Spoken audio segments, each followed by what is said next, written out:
Hi hello. അപ്പോൾ 30 days of outfit ചലഞ്ചിൻ്റെ 8th ഡേയിലേക്ക് എല്ലാവർക്കും സ്വാഗതം. ഇന്നത്തെ ഇതുപോലെ ഒരു കോട്ട് സെറ്റാണ് ചെയ്യുന്നത്. ഞാൻ മെറ്റീരിയലിനെ 4ആയിട്ട് മടക്കി ഇട്ടിട്ടുണ്ട്. ആദ്യം പാൻറ്റ് പോർഷനാണ് ചെയ്യുന്നത്. ടോട്ടൽ ലെങ്ത്ത് 36 എടുത്തിട്ടുണ്ട്. അതിലിപ്പോൾ ഞാൻ 33 ഇപ്പോൾ മാർക്ക് ചെയ്യുകയാണ്. ബാക്കി 3 എന്ന് പറയുന്നത് നമ്മുടെ ബെൽറ്റ് പോർഷന് വേണ്ടിയിട്ട് മാറ്റി വെച്ചേക്കുവാണ്. അപ്പോൾ ഇപ്പോൾ ഞാൻ എടുത്തേക്കുന്നത് 33 വരെയാണ് കേട്ടോ. ടോട്ടലി ഫുൾ എടുക്കുന്നുണ്ട്, അതിങ്ങനെ മടക്കി എടുക്കാൻ വേണ്ടിയിട്ടാണ്. ഇപ്പോൾ മാർക്ക് ചെയ്തു. അവിടെ നമ്മൾ 10 ഇഞ്ചസാണ് എടുത്തേക്കുന്നത്. അതിൻ്റെ താഴേക്ക് നമ്മൾ 9 ഇഞ്ചുമാണ് എടുത്തേക്കുന്നത്. ഇതൊരു 9 വയസ്സുള്ള കുഞ്ഞിനുള്ള അളവാണ് ഈ പറയുന്നത്. ക്രോച്ച് ഞാൻ 9 എടുത്തിട്ടുണ്ട് അവിടത്തേക്ക്. പിന്നെ അത് കഴിഞ്ഞ് 13 ഇഞ്ചസാണ് എടുത്തേക്കുന്നത്. അത് കഴിഞ്ഞ് ഇതുപോലൊരു ഫ്രഞ്ച് കർവ് വെച്ചിട്ട് മാർക്ക് ചെയ്തിട്ടുണ്ട്. അപ്പോൾ ഇത്രയേ ഉള്ളൂ നമ്മുടെ പാൻറ്റിൻ്റെ കാര്യത്തിൽ. പാൻറ്റിൻ്റെ മെഷർമെൻറ്റ്സ് എല്ലാം കഴിഞ്ഞു. ഇനി നമുക്ക് ഈ പാൻറ്റിനെ കട്ട് ചെയ്തെടുക്കാം. ഒരു ബിഗിനറിനൊക്കെ വളരെ ഈസി ആയിട്ട് ചെയ്തെടുക്കാൻ പറ്റുന്ന ഒരു പാറ്റേൺ ആണ് കേട്ടോ ഇത്.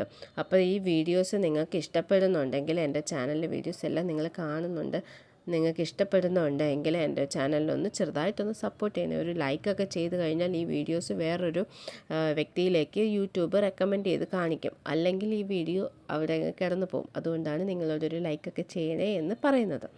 ഇതായത് നമ്മുടെ ടോപ്പിൻ്റെ യോക്ക് പോർഷനാണ്. അതങ്ങനെയും ഞാൻ എടുത്തിട്ടുണ്ട്. ഇനി ഇതിൽ നമുക്ക് ആവശ്യമുള്ള പോർഷൻസ് നമുക്ക് കട്ട് ചെയ്തെടുക്കാം. അപ്പോൾ 6 ഇഞ്ചസാണ് നമ്മുടെ ഷോൾഡറായിട്ട് വരുന്നത്. ആം ഹോൾ ഡെപ്തായിട്ടും 6 ഇഞ്ചസ് തന്നെ എടുത്തിട്ടുണ്ട്. ഇവിടെ ഞാൻ ഇത് ഫുള്ളായിട്ട് അങ്ങനെ എടുക്കുവാണ്. ഇനി വെറുതെ കട്ട് ചെയ്ത് മാറ്റുന്നില്ല. ടോട്ടൽ ലെങ്ത്തായിട്ടും ആ ഫുൾ ലെങ്ത്തിന് തന്നെ നമുക്ക് കട്ട് ചെയ്തെടുക്കാൻ പറ്റുന്ന അതേ ലെങ്ത്ത് 10 ഇഞ്ചസാണ്. അതങ്ങനെ എടുക്കുന്നുണ്ട്. ഇതിന് നമുക്ക് ഫ്രഞ്ച് കർവോ നിങ്ങൾക്ക് അല്ലാതെ ആം ഹോള് വരച്ചു കൊടുക്കുന്നെങ്കിൽ അങ്ങനെയാവാം. നമുക്ക് ആം ഹോളൊക്കെ വരച്ചെടുക്കാം. ഒരു സ്ലോപ്പും ഷോൾഡർ സ്ലോപ്പൊക്കെ കൊടുത്തിട്ടുണ്ട്.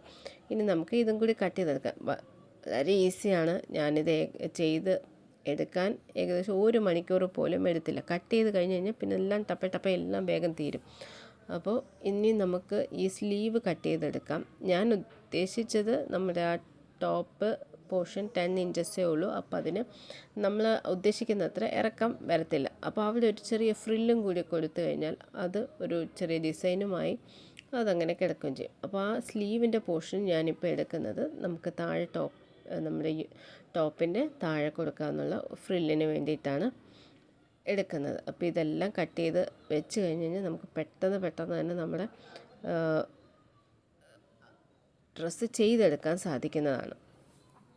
ഈ സ്ലീവിനെ കട്ട് ചെയ്തെടുത്തിട്ട് ഇനി അതിനെ നല്ല ലെവൽ ചെയ്തെടുത്തു. എല്ലാ സ്ഥലവും കൂടി ഏകദേശം ഒരേ ലെവലിലേക്ക് കട്ട് ചെയ്തെടുത്തിട്ടുണ്ട്. എന്നിട്ട് 4 പീസാക്കി മാറ്റിയിട്ടുണ്ട്. ഇതിന് നമുക്കിത് ഇങ്ങനെ ഈ 4 പീസിനെയും ജോയിൻ ചെയ്തെടുത്ത് കഴിയുമ്പോൾ നമ്മുടെ ഈ ടോപ്പിൻ്റെ ഫുൾ റൗണ്ട് ചെയ്ത് എടുക്കാനുള്ള അത്രയും പീസ് നമുക്ക് കിട്ടുന്നത്. ഇതുപോലെ ഫ്രില്ല് ചെയ്യാനാണ് ഉദ്ദേശിക്കുന്നത്. അപ്പോൾ ഇനി നമുക്ക് നമ്മുടെ പാൻറ്റിൻ്റെ സ്റ്റിച്ചിങ് എങ്ങനെയാണെന്ന് നോക്കാം. ഇങ്ങനെ നല്ല വശവും ഞാൻ ഒരുമിച്ച് വെച്ചിട്ടുണ്ട്. കണ്ടോ, ഇത് അടിയിലുള്ളതാണ് നല്ല വശം, മേലിലുള്ളത് ചീത്ത വശമാണ്. എന്നിട്ട് നമ്മൾ ക്രോച്ച് മാർക്ക് ചെയ്തല്ലോ, ആ 2 ക്രോച്ച് മാർക്ക് ചെയ്തതിൻ്റെ ആ പോർഷൻ നമുക്ക് സ്റ്റിച്ച് ചെയ്തെടുക്കാം. ഞാൻ ഈ പച്ച നൂല് വെച്ച് നിങ്ങൾക്ക് മനസ്സിലാവാനാണ് കാണിക്കുന്നത്. ആ ക്രോച്ച് പോർഷൻ മാത്രം നമുക്ക് ആദ്യം ജോയിൻ ചെയ്തെടുക്കാം. അതിനുശേഷം ഇതുപോലെ നമ്മൾ സെൻറ്റർ ആ 2 ക്രോച്ചിൻ്റെ ഇതും നടുക്ക് കറക്റ്റായിട്ട് വരണം. അത് കഴിഞ്ഞ് കഴിഞ്ഞാൽ ഈ പോർഷൻ അങ്ങ് സ്റ്റിച്ച് ചെയ്ത് കഴിഞ്ഞ് ഇവിടെ ഒരു മടക്കി തയ്ച്ച് എലാസ്റ്റിക്കിനുള്ള പോർഷനും കൂടി ഇട്ടാൽ നമ്മുടെ പാൻറ്റിൻ്റെ കാര്യം കഴിഞ്ഞു. ഇതിന് ലൈനിങ് പീസ് കട്ട് ചെയ്ത് വെച്ചേക്കാണ്. ലൈനിങ്ങിൻ്റെ കളേഴ്സ് ഒന്നും നിങ്ങൾ നോക്കണ്ട, കിട്ടിയത് ലൈനിങ്ങിനെ എടുത്തിട്ടുണ്ട്. അപ്പോൾ ഫ്രണ്ട് നെക്ക് ഇങ്ങനെയാണ് ചെയ്തേക്കുന്നത്, ബാക്ക് നെക്ക് റൗണ്ട് തന്നെയാണ്. ഇനി ഇതുപോലെ നമുക്ക് സ്റ്റിച്ച് ചെയ്തെടുക്കാം. സൈഡൊക്കെ സ്റ്റിച്ച് ചെയ്തെടുത്തു. അപ്പോൾ നമുക്ക് സ്റ്റിച്ചസ് ഒന്നും വെളിയിൽ കാണത്തില്ല. ഇനി ഇതിനെ അങ്ങനെ നമുക്ക് വേസ്റ്റ് പോർഷൻസ് എല്ലാം കട്ട് ചെയ്ത് കളഞ്ഞിട്ട് തിരിച്ച് എടുത്തതിന് ശേഷം ഒരു ടോപ്പ് സ്റ്റിച്ചും കൂടി 2 സൈഡിൽ, ഇപ്പോൾ നമ്മുടെ നെക്കിൻ്റെ സൈഡായാലും സ്ലീവിൻ്റെ സൈഡായാലും ഒരു ടോപ്പ് സ്റ്റിച്ചും കൂടി കൊടുത്തു കഴിഞ്ഞാൽ അവിടുത്തെ പരിപാടി കഴിഞ്ഞു. പിന്നെ നമ്മൾ ഇതുപോലെ നേരത്തെ കട്ട് ചെയ്ത സ്ലീവിൻ്റെ പോർഷൻ ഉണ്ടല്ലോ, അതെല്ലാം ജോയിൻ ചെയ്തെടുത്തിട്ടുണ്ട്.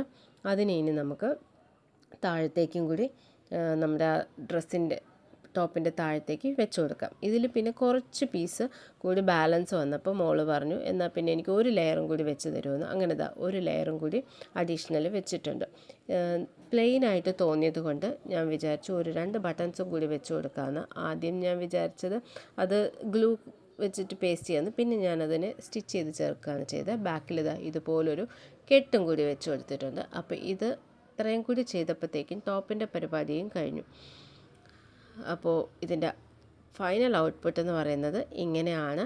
നിങ്ങൾക്ക് ഇഷ്ടപ്പെട്ടുവെങ്കിൽ എന്നെ ഒന്ന് സപ്പോർട്ട് ചെയ്യുക. അടുത്തൊരു വീഡിയോ ആയിട്ട് പെട്ടെന്ന് എല്ലാവർക്കും ബൈ.